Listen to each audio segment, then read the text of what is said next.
Rain spilled from the sky in sheets, drumming against the windows of the little cafe tucked on the corner of Arlington and Charles. Inside, it was warm and alive, the hiss of the espresso machine, clinking cutlery, soft jazz humming in the background. The place was packed, every table occupied by people escaping the downpour or trying to steal a moment of comfort between the chaos of the day. Amelia Bennett sat alone at a small round table by the window, her laptop open in front of her, a half-written blog post blinking on the screen.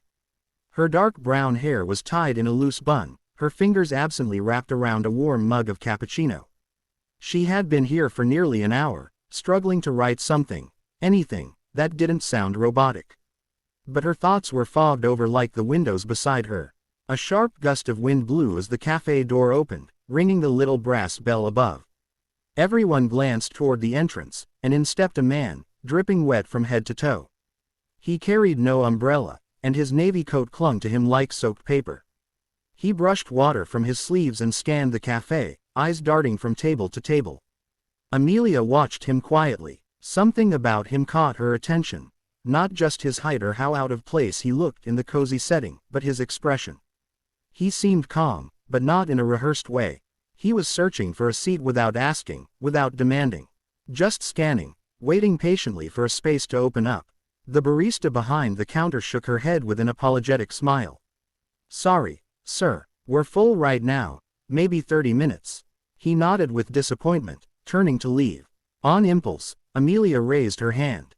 "Hey, there's space here, if you don't mind sharing." The man looked at her, surprised. Then he smiled. Genuinely, not the kind people give out of politeness. "That would be great, thank you." He crossed the room and carefully took off his wet coat, folding it over the back of the empty chair across from her. "Sorry to invade your space," he said as he sat down. Amelia shook her head. "Not at all, you looked like you needed the rescue." "I definitely did," he chuckled, running a hand through his damp hair. "I was one coffee away from giving up on today." They sat in a moment of silence before he glanced at her screen. "Are you working on something important?" "Trying to be," she replied with a sigh. "I'm a freelance editor. Deadlines don't care if your brain isn't cooperating." He smiled again, this time more thoughtfully. "Sounds like a hard job. All pressure, no office perks." "Exactly," she smiled back, "but it beats sitting in a cubicle." He held up his hand in agreement. "I've escaped a few cubicles in my time too." Their conversation flowed effortlessly after that. They talked about books, local diners, the ridiculous traffic in the city. He asked questions, not surface-level ones, but thoughtful, kind questions. She noticed how he listened with genuine interest, never once checking his phone or looking over her shoulder. After 20 minutes, she realized she didn't even know his name. "I'm Amelia," she said, extending a hand. "Elijah," he replied, shaking it gently. "Nice to officially meet you." He didn't offer a last name, and she didn't ask. They sat there a while longer, talking like old acquaintances rather than strangers who had met by chance. As the rain slowed outside, the noise of the cafe faded into background hum. Eventually, Elijah glanced at his watch. "I should get going," he said, though his tone made it clear he didn't really want to. "But thank you for sharing your table. You made this rainy day a lot better." She nodded. "You're welcome. It was nice, talking to someone who gets it." He stood, grabbed his coat, and offered one last smile. "Maybe next time I'll get here early enough to return the favor." With that, he stepped out into the now drizzling afternoon, disappearing down the street as quickly as he had come in. Amelia watched him leave, something stirring inside her. She returned to her laptop and opened a new document. Words finally came, free-flowing, honest, full of warmth.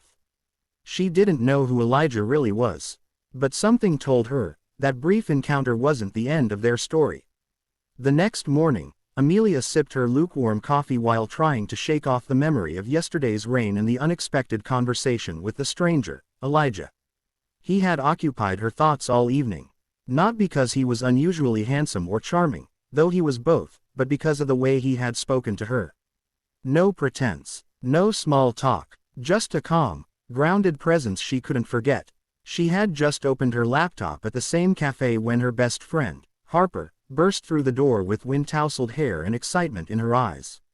She held a rolled-up newspaper in one hand and a grin on her face like she had just uncovered a government conspiracy. Without a word, Harper slammed the paper on the table and pointed to the front page. "Recognize him?" Amelia blinked, confused, and slowly unrolled the paper. Her eyes fell on a clear, professional photograph, a tall man in a tailored charcoal suit standing in front of a new children's hospital wing, holding the hand of a young girl. The caption read, "Elijah Carter, founder of Carter Tech, donates $30 million to expand pediatric facility." Amelia's mouth fell open. "No way," she whispered, reading the name again. Elijah Carter. The same man who had sat across from her yesterday, soaked and quiet, who thanked her for a seat and acted like the world didn't revolve around him. He was the billionaire CEO of a tech empire. She had seen that name before, in headlines, on podcasts, maybe even on a magazine cover in a waiting room. Harper leaned in. "So, you had coffee with Elijah Carter, and didn't realize it?" Amelia stared at the photo. The same gentle eyes, the same calm smile, only now, it was paired with a crisp suit and the world's attention. "I thought he was just normal," Amelia muttered. "Well, apparently not," Harper said, sitting across from her with a smirk. "You're either the luckiest person I know or completely oblivious." Amelia barely heard her. Her thoughts spun. No wonder he hadn't offered a last name. No wonder he listened instead of talking about himself. He was hiding in plain sight, choosing anonymity, even if just for a rainy afternoon. "Do you think he comes here often?" she asked hesitantly. Harper gave her a look. "What, like you're suddenly in a Hallmark movie now?" Amelia laughed nervously but felt her heart flutter. It was silly, she knew. Rich men didn't randomly reappear in the lives of freelance writers. Especially not ones with billions to manage and daughters to raise. Still, something about him felt unfinished. Like the story wasn't over. She folded the newspaper, her thoughts spinning with questions she knew she wouldn't get answers to. Why hadn't he told her? Why sit in a crowded cafe with strangers when he probably had a driver and assistants and all the privacy money could buy? Maybe that's why he was there. Maybe he just wanted to feel normal again, even for an hour. Later that week, Amelia returned to the cafe out of habit. The same corner table, the same order, cappuccino, light foam. She told herself it was for the writing, for the comfort of routine. But part of her knew she was looking, hoping. She was packing up to leave when the bell above the cafe door chimed, and a familiar voice cut through the room. "Still the best seat in the house." She turned sharply, and there he was. Elijah, dry this time, dressed casually in jeans and a black coat, but unmistakably himself. "You're back," she said, stunned. "I told you I owed you coffee in the sun," he replied, walking over with a cautious smile. "That is, if you're not too busy today." She motioned to the empty seat. "You're lucky I just finished." He sat down, a quiet moment passing between them. "I saw the article," she said. "Carter Tech, the hospital, you left all that out." He looked down for a second, then met her eyes. "People see the name and forget the person.